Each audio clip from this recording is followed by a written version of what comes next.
Pemirsa, penjabat Gubernur Aceh Dr. Haji Safrizal ZAMSI mengukuhkan Majelis Akreditasi Dayah Aceh ataupun MADA periode 2024-2027 di Anjung Monmata, Meligo Gubernur Aceh pada Sabtu 12 Oktober 2024 malam.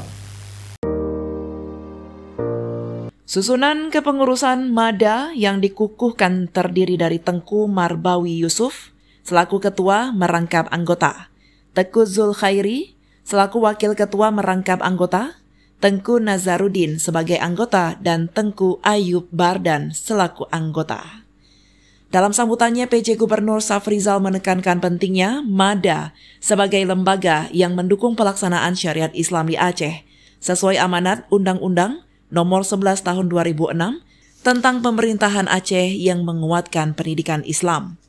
Majelis Akreditasi Dayah Aceh diharapkan dapat menjalankan tugasnya dengan baik, mengembangkan sistem akreditasi dayah, dan membawa pendidikan dayah ke arah yang lebih baik.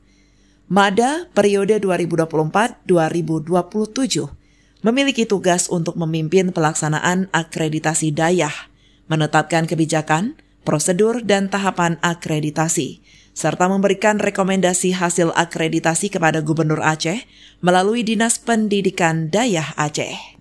Dari Banda Aceh, Tim Liputan Aceh TV melaporkan.